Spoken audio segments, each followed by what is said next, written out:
Hey, welcome to Back in the Dave, and I'm your host, David Knight. And I'm here because I have this idea. Um, I know I listen to a lot of my fans, a lot of feedback from all of you, and so many of you had said, I like the stories, I love the stories, I love you tell stories, your stories, stories. You know, Brenda has said that, Mike has said that, so many have said the stories, the stories. Well, I've been doing Back in the Dave now, I think since what, 2018? So it's been a few years. And a lot of my big stories I've already told in previous episodes. But what I realized that I had all these little itty bitty stories that pop into my brain, like pop into my cranium, right? I had these stories that I could be just in the studio working on something or driving in my car and say, wow, I remember that. That was funny. Or wow, I remember that. That was really sad. That was upsetting. Or whatever it may be throughout my lifetime. So I got this idea. I decided to do just some maybe small episodes, just telling small stories. And these episodes might be 5, 10, 15 minutes, maybe 30 minutes. I may combine, two or three stories together to make it a little bit longer episode. But I love telling stories. And I feel I still have stories to tell because I'm still living my life, right? So I still have stories to tell. So I'm going to start off by telling this one. This is something that happened, the year was 1974, I believe, 1974. And I was in elementary school. And this story, I get reminded about this a lot. I get reminded about this when I talk to my classmates in school from elementary school from those years in 74 when I was like, 11, 12 years old. And when I speak to my teacher, Mrs. Hasher, her and we have been in communication and we have been talking for, I think, probably over 50 years now, right? And that's so amazing. She and I have said that we have been so instrumental in each other's lives from back in those days that we've been in touch for all these years. And it's been such a blessing for me to be in touch with a teacher of mine from when I was like an adolescent, right? And like I guess going not just about preteen. I mean, I was 11 years old, right? Um, but whenever I speak to her, or whenever I speak to my classmates from back at that time, I was in this school for like 6 years, right? It was a it was a special ed school. 'Cause I needed special ed because I had very special problems, special issues. Well, anyway, but every time I talk to her or any of the classmates from back at that time, um, they always bring up what happened. Okay, so what happened? I'm gonna tell you, okay? I'm gonna tell you, okay? I'm gonna tell you, okay? Here's what happened. There was this young lady in the school, a classmate. Her name was Peri. And I thought she was just beautiful. I thought she was a beautiful girl. And her and I began talking, just talking and talking and talking. Well, it come to find out that over time, her and I became boyfriend and girlfriend. For whatever that means, back at that time, 11 years old, I think she was about the same age as me. She may have been a year younger than me. She may have been older than me. So she could have been 10 or she may have even been 12. Well, I was 11 going on 12. So we were in the same age bracket, in that same ballpark. Um, and we started dating, boyfriend, girlfriend, elementary school, dating, boyfriend. Oh, you in my coat and jacket, all that kind of kiddie boyfriend, girlfriend type stuff, right? And I enjoyed it. It was fun. I liked her. I liked her a lot. I thought she was really cool. Whenever I think about her, um, I smile because it was this so-called young love, right? Or I should say child, classroom love, childish love, whatever you want to call it. I don't know. But when I think about it, it's such a great memory in my mind, right? But it goes further than that. It goes a little bit deeper than that. Um, Her and I, whenever there was projects to be done in class, we did projects together. We worked on things together. We sat together whenever we could just to be close to you, as Lionel Richie said in his song, just to be close to you, right? That's what we did. And it was really cool. Well, in our classroom, we had a kitchen, stove, refrigerator, sink, dishwasher, the whole 9 yards in this kitchen, closet to put stuff in, all of this stuff, right? And I guess one day we had a Mrs. Hasher and Mr. Stripeman would do home economics with us, right? So we would all bring in a dish that we wanted to make, and we would make that dish for the whole class, and we'd make everything, right? And we would use the kitchen to do that. So I guess, and I need to find out some more maybe, but I'm going to tell a story anyway. And if there's any extra stuff to the, because I talk to Mrs. Hasher all the time. We text back and forth. We talk on the phone, and so I already reached out to her and said, "Hey, I'm going to do this on about what happened between Peri and I, and if you want to add some of your um, recollections in on it, let me know and I'll put it in." But she hasn't done that yet.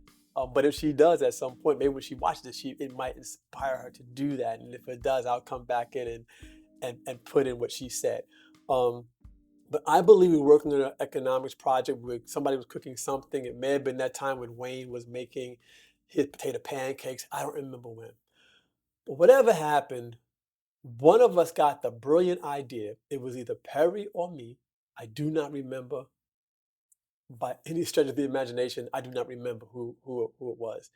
But one of us got the idea to go in the closet, and as they said back in that day, start necking, right? So we're in the closet kissing, her and we're in the closet kissing, and we're in the closet kissing, and we're in the closet kissing and kissing. And nobody's really recognized that David and Perry are missing. Like, where's David and Perry?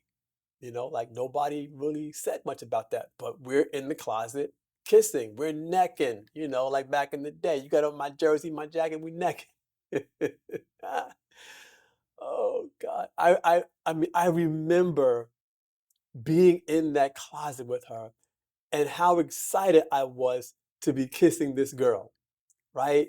And it was even it was cooler because I don't believe in race. I believe in culture. There's only one race, the human race. So everybody understand what I'm saying. We were we were racially mixed. I was African American. She was white. I think she was Jewish. When I think about it, and so that was a thing also. I guess back in those days. I mean, you're talking. This is the mid '70s at this point. And so that was an issue. Um, First racial couple, I believe, in that school, if you want to call it that, for us kids. So that was cool. But I remember being in that closet with her and it being dark, just like a little peek in the door, just enough light to see them lips, right? Just enough light to see those lips and make those lips connect. And like I said, we were in the closet kissing, and we was in the closet kissing, and kissing, kissing, and kissing. Until at some point I heard, "Where's David? Where's Perry?" That was a Mr. Bill moment. Oh, like that, right? Like, oh, okay, we kissing. In my mind, I'm thinking they're not gonna find us in here because we're in the closet. Nobody's gonna suspect that we're in the closet kissing. They didn't see us come in. That we had been in there for a good little while. And hadn't been found, so all was good. Well, Mrs. Hasher happened to open the closet door. I don't know what made her go there. I don't know what made her think to even do that because well, I guess you would. She's an adult at that time. She's an adult. So I guess you would think that two kids, boyfriend, girlfriend, always being together, they in the damn closet. She opened the closet door and bam, and all you saw was me and Perry in the closet. Kissing. Nobody. None of my classmates to this day let me live that down. I haven't seen Perry. I haven't spoken to her at all since those days. I guess at this point, well, hell, I'm 61, so she must be in her early 60s as well at this point. But yeah, man, we got busted. We got busted big time in the closet, right? And the other students went berserk, obviously. Oh, ooh, Then you start hearing all the Dave and Perry, the tree, KISSING, first club, marriage. Then you begin hearing all of that. That went on for a couple of days for sure. That went on. And you get the Google eye list, you get the well, you get all of that. But to me, it was fun. I love the attention of it. I guess that's the Leo in me. I love the attention. It was great. And she was like the first person I really ever kissed for real, for real, for real at that time. But our love life didn't last too much longer after that. It had nothing to do with classmates. It had nothing to do with our race differences. It had nothing to do with keeping us apart. It had to do with one day we were in the gym and we were playing in the gym, all of us playing in the gym, and something happened. I don't even know if any of my classmates remember. So if any of my classmates, Susan, Matt, Tony, anybody remember this, Corey, you know, if you remember this, let me know. Because I don't know if anybody else knows this. But her and I got into a argument, a disagreement about something. And all I remember was she started crying. And I remember her face turning red. And she was crying. And I was trying to cool her out, consult, because this is who I was back in those days. I was the peacekeeper. I don't know why, because at the end of the day, I'm not. Um, but I tried to cool her out and calm her down for what she was upset about. I guess whatever I didn't want to do or we disagreed upon or whatever. But at the end of the day, she turned on and slapped me in the face, like right over here on the cheeky cheek. And homie don't play that. Now, I don't hit people. I'm not a violent person, all that kind of stuff.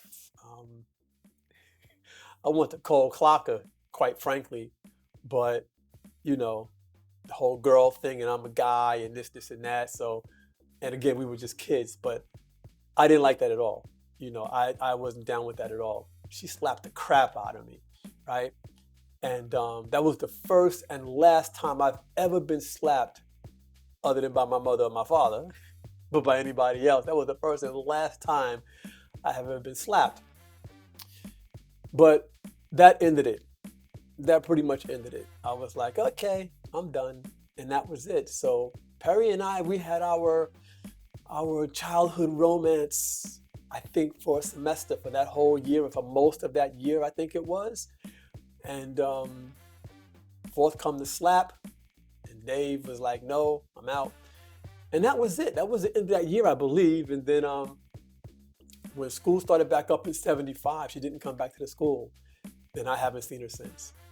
Haven't seen her since. I actually tried to find her. I've tried to find her off and on social media, but nothing comes up. Hoping that she's okay, hoping that she's alive and that her life has been great all these decades now. We're talking 50 years ago. 50 years ago this year, matter of fact. 74, 2004, 50 years ago this year. Wow. Wow, wow. Time's going fast. So that is my little mini story. The first mini story. I'm calling it Busted because we were busted in that closet. And I'm here to tell you, they do not let me live that down. My classmates to this day, we're all in our early 60s now. They don't let me, whenever we talk, get together, if we text back and forth, don't matter who it is. If I talk to Mrs. Hasher, I just spoke to her a couple of days ago, and no matter what.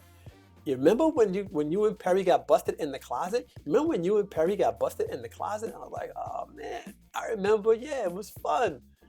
But so yeah, that's my story. Hope you guys liked it. As much as I enjoyed telling it. I got a lot of more coming. So hang tight and thanks for listening. Hope you like this. Until next time, as my grandmother would say, keep on living. Night out.